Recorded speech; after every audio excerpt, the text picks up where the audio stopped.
প্রিয় বন্ধুরা, আমি মোহাম্মদ জুয়েল রানা, সাউথ আফ্রিকা প্রবাসী। আমি একটা কোশ্চেন আপনাদের কাছে করতে চাই। আপনারা যে 32 বঙ্গবন্ধুর বাড়ি ভাঙলেন, বঙ্গবন্ধু কি অপরাধ করেছিল?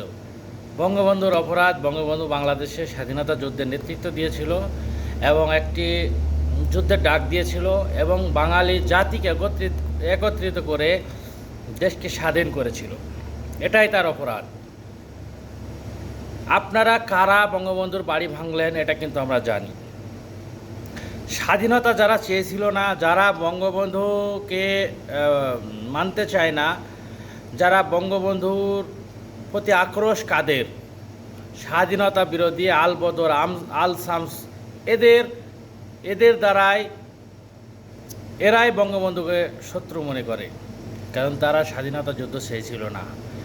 বঙ্গবন্ধুকে কারা ভালোবাসে না এটা সবাই বাংলাদেশিরা জানে। বঙ্গবন্ধুকে ভালোবাসে না যারা স্বাধীনতা বিরোধী, আর তাদেরই বংশধররা আজ বঙ্গবন্ধুর বাড়ি ভেঙে গুড়িয়ে দিলেন।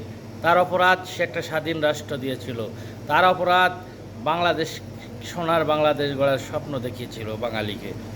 তার অপরাধ কি?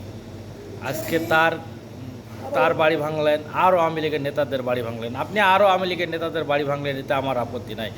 আপত্তি, বাড়ির কি দোষ? আপনি সে বাড়িটা ভাঙলেন, বাড়ির কোনো অপরাধ নাই। আপনারা যে বিভিন্ন নেতাদের বাড়ি ভাঙলেন, নেতা যদি অপরাধ করে থাকে নেতাকে শাস্তি দিবেন। নেতারা পালিয়ে আছে, কয়দিন পালিয়ে থাকবে? তারা তো বাংলাদেশে আসবে, তাদের বিচার করেন, তাদের নামে মামলা দেন। কিন্তু তাদের বাড়ি কি অপরাধ করেছিল? একটা বাড়িতে অনেক গরিব মানুষ চাকরি করে, অনেক মানুষ বাস করে সেই বাড়িগুলাই, অনেক পশু পাখিরও আবাসস্থল। তাদের কি অপরাধ? আপনারা বাড়ি ভাঙলেন কারা? আপনারা কারা? আপনারা যারা দেশের শত্রু, আপনারা জাতির শত্রু, আপনারা বাংলাদেশ চাননি, তারাই বাড়ি ভেঙেছেন। তো এইভাবে ধারাবাহিকভাবে এভাবে করতে থাকলে আপনারা কি সারা বছর, আওয়ামী লীগ কি সারা জীবন ক্ষমতায় ছিল? 15 বছর 16 বছর আওয়ামী লীগ ক্ষমতায় ছিল। আওয়ামী লীগকে ক্ষমতা থেকে নামতে হয়েছে। তা আপনারা মনে করেন না যে আপনারা সারা বছর সারা জীবন ক্ষমতায় থাকবেন?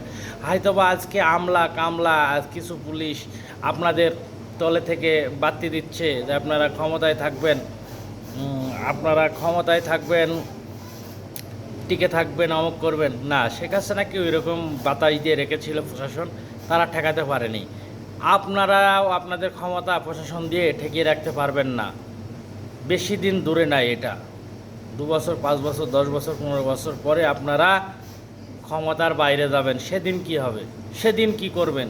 সেদিন আপনাদেরকে ঠেকাবে, আপনাদেরও তো বাড়ি ভাঙবে। আপনাদের মায়ের ওপরে হামলা হবে, বোনের ওপরে হামলা হবে, আপনাদের বাপের ওপরে হামলা হবে, ভাইয়ের ওপরে হামলা হবে। আপনি কেন এই কাজগুলো করছেন? শিক্ষা হয়নি, শিক্ষা হচ্ছে না, শিক্ষা নিচ্ছেন না কেন? শেখ হাসিনা দেশ থেকে চলে গেছে, আওয়ামী লীগের নেতাকর্মী দেশ থেকে পালিয়ে গেছে, এই জন্য কী অবস্থা হচ্ছে এগুলা ভেবে দেখে আপনাদের শিক্ষা নিচ্ছেন না। শিক্ষা নেন। বঙ্গবন্ধুর উপরে হামলাকারী, বঙ্গবন্ধুর বাড়ির যে উপরে হামলা করলেন, এটা কি ভালো করলেন না খারাপ করলেন? নিজে রাতে ঘুমিয়ে ঘুমিয়ে চিন্তা করবেন। ধন্যবাদ, সবাইকে, ভালো থাকবেন।